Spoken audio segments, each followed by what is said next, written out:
Good morning students, कैसे हैं आप? बेटा, आज हम पढ़ेंगे सर्व शिक्षा अभियान। सर्व शिक्षा अभियान के अंतर्गत आज हम निम्नलिखित बिंदुओं को विस्तार से पढ़ेंगे कि सर्व शिक्षा अभियान की ऐतिहासिक पृष्ठभूमि क्या है, सर्व शिक्षा अभियान है क्या, सर्व शिक्षा अभियान के उद्देश्य क्या हैं और सर्व शिक्षा अभियान के अंतर्गत मध्यस्थता के प्रति मानक क्या निर्धारित किए गए हैं। इस पाठ को पढ़ने के बाद निम्नलिखित आउटकम्स की हमें प्राप्ति होगी।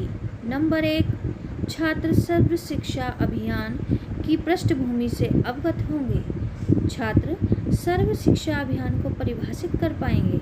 छात्र सर्व शिक्षा अभियान के अंतर्गत मध्यस्थता के प्रति मानकों से परिचित होंगे। साथ ही छात्र सर्व शिक्षा अभियान के विभिन्न घटकों से भी अवगत होंगे। चलिए बेटा, शुरू करते हैं आज का पाठ। सर्व शिक्षा अभियान। भारतीय संविधान के अनुच्छेद 45 में ये कहा गया है कि राज्य इस संविधान के लागू किए जाने के समय से 10 वर्षों के अंदर 14 वर्ष तक के सभी बालकों के लिए निःशुल्क और अनिवार्य शिक्षा की व्यवस्था करेगा। इस लक्ष्य को प्राप्त करने के लिए केंद्रीय और राज्य सरकारों ने अनेक प्रयास किए। कोठारी आयोग ने शैक्षिक अवसरों की समानता पर बल दिया और सरकार का ध्यान पिछड़े वर्ग, अनुसूचित जातियों, जनजातियों, अल्पसंख्यकों के बालक और बालिकाओं की शिक्षा की ओर आकर्षित किया। राष्ट्रीय शिक्षा नीति 1968 की घोषणा के बाद निरौपचारिक शिक्षा की घोषणा की गई। राष्ट्रीय शिक्षा नीति 1986 में प्राथमिक शिक्षा के सार्वभौमिकरण को राष्ट्रीय लक्ष्य स्वीकार किया गया और 1987 से 88 में ब्लैक बोर्ड योजना प्रारंभ की गई। 1994 में जिला प्राथमिक शिक्षा कार्यक्रम शुरू किया गया। इस प्रकार इस लक्ष्य को प्राप्त करने के लिए सरकार द्वारा अनेक योजना बनाई गई और कार्यक्रम शुरू किए गए। अक्टूबर 1998 में संपन्न हुए राज्यों के शिक्षा मंत्रियों के सम्मेलन में लिए गए निर्णयों के आधार पर सर्व शिक्षा अभियान योजना विकसित की गई, जिससे कि सभी बालकों को प्राथमिक शिक्षा उपलब्ध कराने का लक्ष्य रखा गया। इसे नवंबर 2000 से 2001 में स्वीकार किया गया। सर्व शिक्षा अभियान प्रारंभिक शिक्षा के सर्वव्यापीकरण का एक अत्यंत महत्वपूर्ण कार्यक्रम है। सर्व शिक्षा अभियान एक केंद्र निधानित योजना है। यह केंद्र सरकार और राज्य सरकारों के वित्तीय सहयोग से राज्यों में संचालित है। सर्व शिक्षा अभियान जिला आधारित एक विशिष्ट विकेंद्रीकृत योजना है। इसके लिए स्कूल प्रणाली को सामुदायिक स्वामित्व में विकसित करने की रणनीति अपनाकर कार्य किया जा रहा है। यह योजना पूरे देश में लागू की गई है और इसमें सभी प्रमुख सरकारी शैक्षिक पहल को शामिल किया गया है। इस अभियान के अंतर्गत राज्यों की भागीदारी से 6 से 14 आयु तक के सभी बच्चों को 2010 तक प्रारंभिक शिक्षा उपलब्ध कराने का लक्ष्य रखा गया है। सर्व शिक्षा अभियान एक प्रारंभिक शिक्षा के लिए एक स्पष्ट समय सीमा के साथ जुड़ा हुआ कार्यक्रम है। यह पूरे देश के लिए गुणवत्तापूर्ण आधारभूत शिक्षा की मांग करता है। आधारभूत शिक्षा के माध्यम से सामाजिक न्याय को बढ़ावा देने के अवसर प्रदान करता है। प्रारंभिक शिक्षा के प्रबंधन में पंचायती राज संस्थाओं, स्कूल प्रबंधन समितियों, अभिभावक शिक्षक संगठनों, माता शिक्षक संगठन, जनजातीय स्वायत्त शासी परिषद को प्रभावी रूप से शामिल करने का प्रयास है। यह पूरे देश में यूनिवर्सलाइजेशन ऑफ एलिमेंट्री एजुकेशन के लिए राजनीतिक इच्छा शक्ति की अभिव्यक्ति है। इसमें राज्यों के लिए प्रारंभिक शिक्षा का अपना दृष्टिकोण विकसित करने का सुनहरा अवसर मिला है। अब बात करते हैं सर्व शिक्षा अभियान के उद्देश्यों के विषय में। सर्व शिक्षा अभियान के अंतर्गत 6 से 14 साल की आयु के बच्चों के लिए पहला उद्देश्य डिसाइड किया गया कि 2003 तक स्कूल या शिक्षा गारंटी योजना या ब्रिज कोर्स में वो प्रवेश लें, अर्थात 2003 तक सभी स्कूल में हों। 2007 तक सभी बच्चे 5 वर्ष की प्राथमिक शिक्षा पूरी करें तथा 2010 तक सभी बच्चे कक्षा 8 तक उच्च प्राथमिक शिक्षा पूरी करें। जीवन के लिए शिक्षा पर बल देते हुए गुणवत्तापूर्ण शिक्षा पर बल देना। सभी बालक बालिकाओं में सामाजिक असमानता व विभेद को 2007 तक प्राथमिक स्तर पर और 2010 तक उच्च प्राथमिक स्तर पर समाप्त करना। और अंतिम उद्देश्य 2010 तक शिक्षा को सर्वव्यापी बनाना था। सर्व शिक्षा अभियान एक निश्चित समयावधि के भीतर प्रारंभिक शिक्षा के सार्वभौमिकरण लक्ष्य को प्राप्त करने के लिए भारत सरकार का एक महत्वपूर्ण कार्यक्रम है। 86वें संविधान संशोधन द्वारा 6 से 14 आयु वर्ष के बच्चों के लिए प्राथमिक शिक्षा को एक मौलिक अधिकार के रूप में निःशुल्क और अनिवार्य रूप से उपलब्ध कराना अनिवार्य बना दिया गया है। सर्व शिक्षा अभियान पूरे देश में राज्य सरकार की सहभागिता से चलाया जा रहा है ताकि देश के 11 लाख गाँवों के 19.2 लाख बच्चों की ज़रूरतों को पूरा किया जा सके। इस कार्यक्रम के अंतर्गत वैसे गांवों में जहां अभी स्कूली सुविधा नहीं है वहां नए स्कूल खोलना और विद्यमान स्कूलों में अतिरिक्त क्लासरूम या अध्ययन कक्ष, शौचालयों, पीने के पानी, मरम्मत निधि, स्कूल सुधार निधि प्रदान कर उसे सशक्त बनाए जाने की योजना है। वर्तमान में कार्यरत वैसे स्कूल जहां शिक्षकों की संख्या अपर्याप्त है वहां अतिरिक्त शिक्षकों की व्यवस्था की जाएगी, जबकि वर्तमान में कार्यरत शिक्षकों को गहन प्रशिक्षण प्रदान कर शिक्षण प्रवीणता सामग्री के विकास के लिए निधि प्रदान कर एक ब्लॉक या प्रखंड या जिला स्तर पर अकादमिक सहायता संरचना को मजबूत किया जाएगा। सर्व शिक्षा अभियान जीवन कौशल के साथ गुणवत्ता युक्त प्रारंभिक शिक्षा प्रदान करने की इच्छा रखता है। सर्व शिक्षा अभियान का बालिका शिक्षा और ज़रूरतमंद बच्चों पर खास जोर है। साथ ही सर्व शिक्षा अभियान का देश में व्याप्त डिजिटल दूरी को समाप्त करने के लिए कंप्यूटर शिक्षा प्रदान करने की भी योजना है। बेटा, अब बात करते हैं सर्व शिक्षा अभियान के फोकस एरिया के विषय में कि इसमें सबसे ज़्यादा किस बात पर फोकस किया गया है। तो इसमें वैकल्पिक स्कूल व्यवस्था पर फोकस किया गया है, विशेष ज़रूरतमंद बच्चों पर फोकस किया गया है, सामुदायिक एकजुटता और उसके संगठन पर फोकस किया गया है।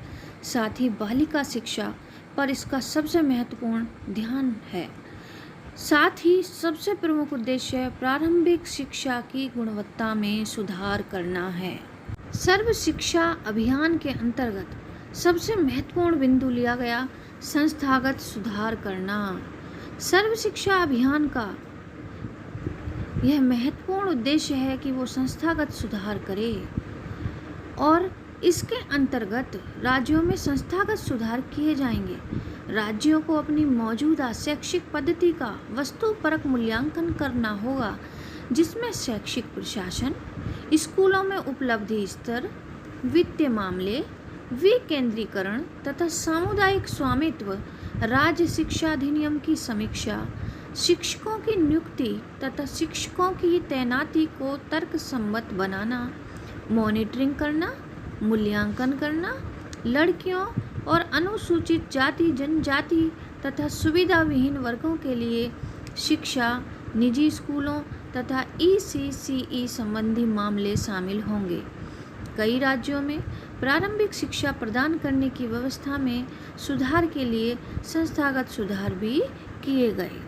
इसका नेक्स्ट उद्देश्य है सतत वित्त पोषण करना।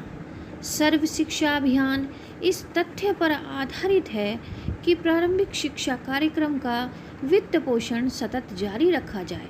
केंद्र और राज्य सरकारों के बीच वित्तीय सहभागिता पर दीर्घकालीन परिप्रेक्ष्य की अपेक्षा है। इस कार्यक्रम के लिए प्रभावी विकेंद्रीकरण के जरिए स्कूल आधारित कार्यक्रमों में सामुदायिक स्वामित्व की अपेक्षा है। महिला समूह, ग्राम शिक्षा समिति के सदस्यों और पंचायती राज संस्थाओं के सदस्यों को शामिल करके इस कार्यक्रम को बढ़ाया जाएगा। सर्व शिक्षा अभियान पूरे देश में सुनियोजित रूप से परियोजना पूर्ण चरण प्रारंभ करेगा, जो वितरण और निरीक्षण अर्थात मॉनिटरिंग पद्धति को सुधार कर क्षमता विकास के कार्यक्रम चलाएगा।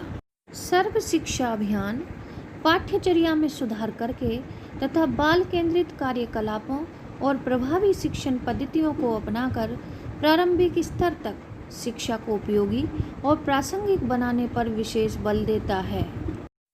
सर्व शिक्षा अभियान शिक्षकों की महत्वपूर्ण भूमिका को स्वीकार करता है और उनकी विकास संबंधी आवश्यकताओं पर ध्यान देने का समर्थन करता है। प्रखंड संसाधन केंद्र, सामूहिक संसाधन केंद्र की स्थापना, योग्य शिक्षकों की नियुक्ति, पाठ्यचर्या से संबंधित सामग्री के विकास में सहयोग के जरिए शिक्षक विकास के अवसर, शिक्षा संबंधी प्रक्रियाओं पर ध्यान देना और शिक्षकों के एक्सपोजर दौरे शिक्षकों के बीच मानव संसाधन को विकसित करने के उद्देश्य से तैयार किए जाते हैं। सर्व शिक्षा अभियान के कार्य ढांचे के अनुसार प्रत्येक जिला एक जिला प्रारंभिक शिक्षा योजना तैयार करेगा, जो संकेंद्रित और समग्र दृष्टिकोण से युक्त प्रारंभिक शिक्षा के क्षेत्र में किए गए सभी निवेशों को दर्शाएगा। सर्व शिक्षा अभियान ढांचे के अनुसार प्रत्येक जिला प्रारंभिक शिक्षा के क्षेत्र में समग्र और केंद्रित दृष्टिकोण के साथ निवेश किए जाने वाले और उसके लिए जरूरी राशि को प्रदर्शित करने वाली एक जिला प्रारंभिक शिक्षा योजना तैयार करेगा। यहाँ एक प्रत्यक्ष योजना होगी जो दीर्घ अवधि तक सार्वभौमिक प्रारंभिक शिक्षा के लक्ष्य को प्राप्त करने की गतिविधियों को ढांचा प्रदान करेगा। उसमें एक वार्षिक कार्य योजना एवं बजट भी होगा, जिसमें साल भर में प्राथमिकता के आधार पर संपादित की जाने वाली गतिविधियों की सूची होगी। प्रत्यक्ष योजना एक प्रमाणिक दस्तावेज होगा, जिसमें कार्यक्रम कार्यान्वयन के मध्य में निरंतर सुधार होगा। अब बात करते हैं वित्तीय प्रतिमानक की। सर्व शिक्षा अभियान के लिए केंद्र और राज्य सरकारों के बीच वित्तीय भागीदारी 9वीं योजना अवधि के दौरान 85-15 रखी गई। 10वीं योजना में 75:25 रखी गई और उसके बाद यह 50:50 की होगी, अर्थात 50% केंद्र सरकार खर्च करेगी और 50% राज्य सरकार खर्च करेगी। लागत को वहन करने की वचनबद्धता राज्य सरकारों से लिखित रूप में ली जाएगी। राज्य सरकारों को वर्ष 1999 से 2000 में प्रारंभिक शिक्षा में किए जा रहे निवेश को बरकरार रखना होगा तथा सर्व शिक्षा अभियान में राज्यांश इस निवेश के अतिरिक्त होगा। भारत सरकार राज्य कार्यान्वयन सोसाइटी को ही सीधे निधियां जारी करेंगी तथा राज्य सरकार के हिस्से की कम से कम 50% राशि राज्य कार्यान्वयन सोसाइटियों को अंतरित करने तथा इस राशि के व्यय के बाद ही केंद्र सरकार अगली किस्त जारी करेगी। सर्व शिक्षा अभियान के अंतर्गत नियुक्त किए गए शिक्षकों के वेतन में केंद्र सरकार और राज्य सरकार की भागीदारी 9वीं योजना अवधि के दौरान 85:15 के अनुपात में और 10वीं योजना अवधि के दौरान 75 के अनुपात में 75-25 के अनुपात में तथा इसके बाद 50:50 में होगी। बाह्य सहायता प्राप्त परियोजनाओं के संबंध में किए गए सभी विधिक समझौते लागू रहेंगे जब तक कि विदेशी निधियां प्रदान करने वाली एजेंसी से विचार विमर्श करके इसमें कोई विशिष्ट संशोधन करने पर सहमति नहीं हो जाती। विभाग की मौजूदा योजनाएं राष्ट्रीय शिक्षक शिक्षा परिषद के अलावा 9वीं योजना में मिला दी जाएगी। प्राथमिक शिक्षा की राष्ट्रीय पोषाहार सहायता कार्यक्रम मिड डे मील योजना, मध्याह्न भोजन योजना एक विशिष्ट योजना के रूप में कायम रहेगी, जिसमें खाद्यान्न एवं यातायात की लागत केंद्र सरकार द्वारा वहन की जाएगी और भोजन पकाने की लागत राज्य सरकारों द्वारा वहन की जाएगी। जिला शिक्षा योजना अन्य बातों के साथ साथ यह स्पष्ट रूप से दर्शाती है कि जवाहर रोजगार योजना, प्रधानमंत्री रोजगार योजना, सुनिश्चित रोजगार योजना, सांसद विधायक के लिए क्षेत्रीय निधियां, राज्य योजना जैसी योजनाएं तथा विदेशी निधियां तथा गैर सरकारी क्षेत्र में जुटाए गए संसाधन के अंतर्गत विभिन्न घटकों से निधि या संसाधन उपलब्ध किए जाते हैं। बेटा अब बात करते हैं सर्व शिक्षा अभियान के अंतर्गत मध्यस्थता के प्रति मानक क्या होंगे। शिक्षक प्राथमिक और उच्च प्राथमिक विद्यालयों में प्रत्येक 40 बच्चों पर एक शिक्षक, प्राथमिक विद्यालयों में कम से कम 2 शिक्षक, उच्च प्राथमिक विद्यालय में प्रत्येक वर्ग के लिए एक शिक्षक होगा।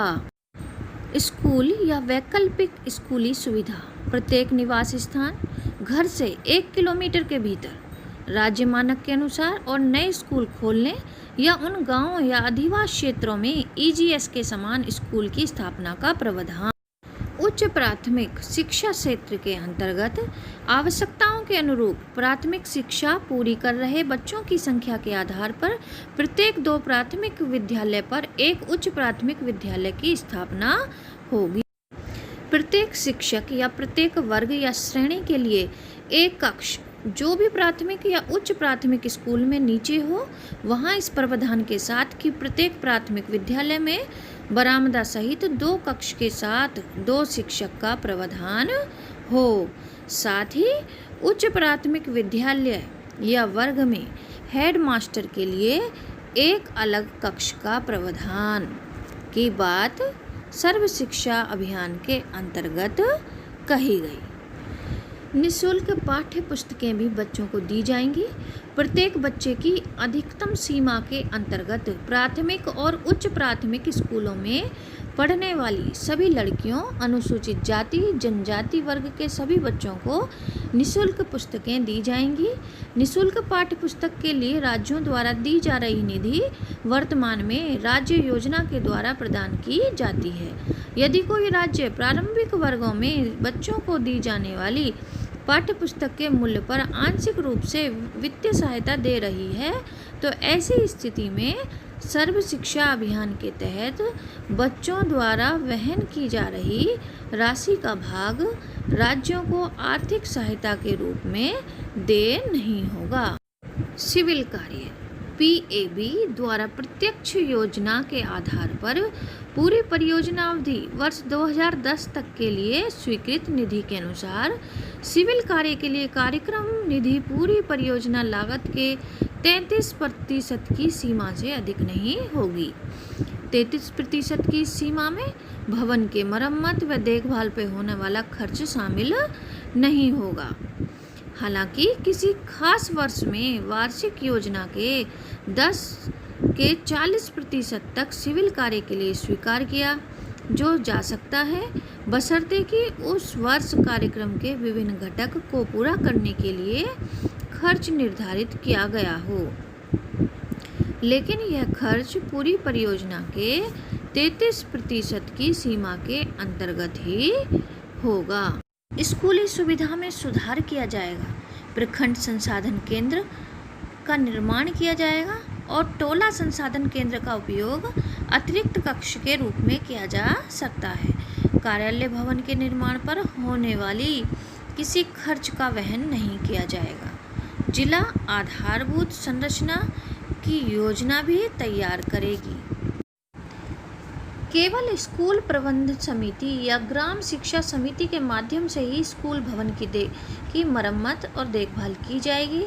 स्कूल समिति के विशिष्ट प्रस्ताव के अनुसार प्रति वर्ष 5,000 रुपये तक मिलेंगे। सामुदायिक सहायता के तत्व इसमें अवश्य शामिल हों। भवन की देखभाल और मरम्मत पर की गई खर्च को सिविल कार्य के लिए निर्धारित 33% की सीमा रेखा के भीतर गणना करते समय शामिल नहीं की जाएगी। निधि केवल उन स्कूलों के लिए ही उपलब्ध होगी जिसका तत्समय अपना भवन उपलब्ध हो।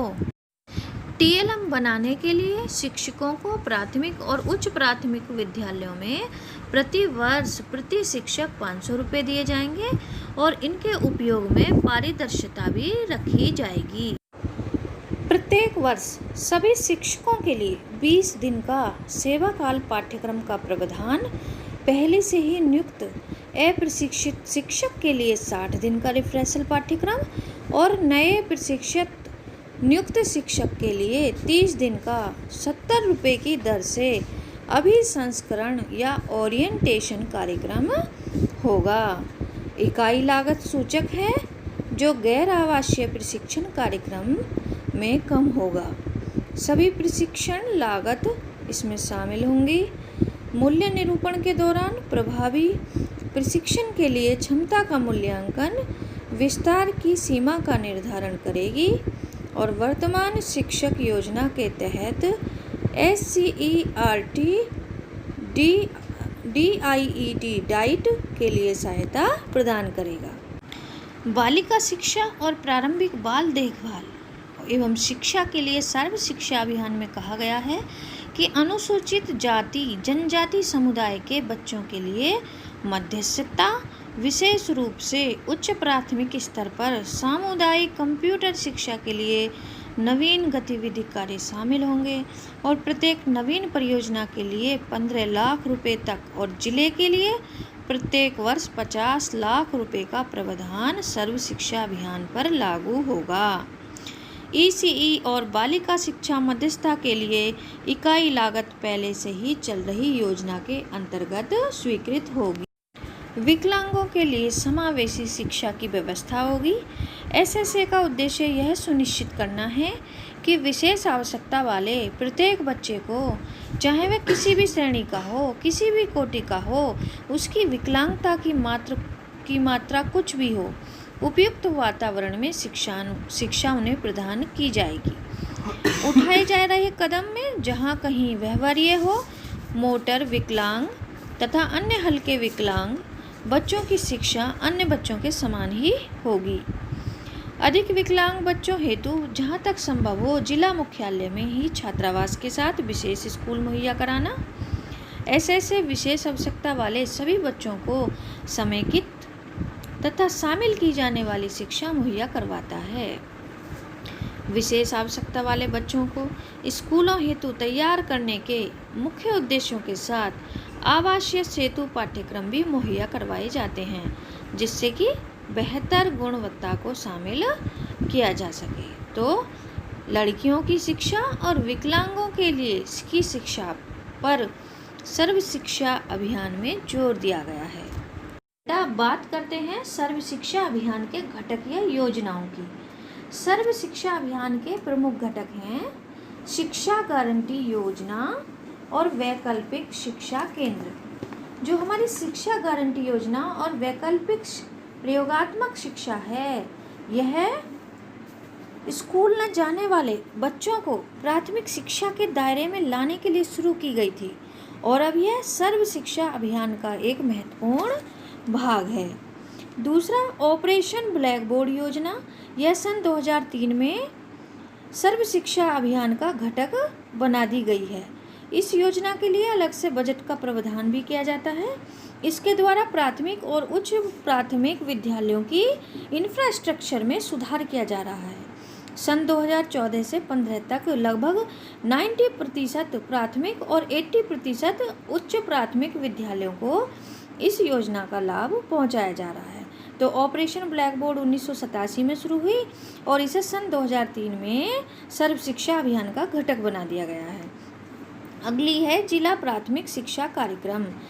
जिला प्राथमिक शिक्षा कार्यक्रम, जिसे DPEP कार्यक्रम भी कहते हैं, इस कार्यक्रम को सन 1994 में प्रारंभ किया गया था और सन 2009 में इसे सर्व शिक्षा अभियान में जोड़ दिया गया और इसके लिए भी अलग से बजट की व्यवस्था है और यह कार्यक्रम शैक्षिक दृष्टि से पिछड़े जिलों में चलाया जा रहा है।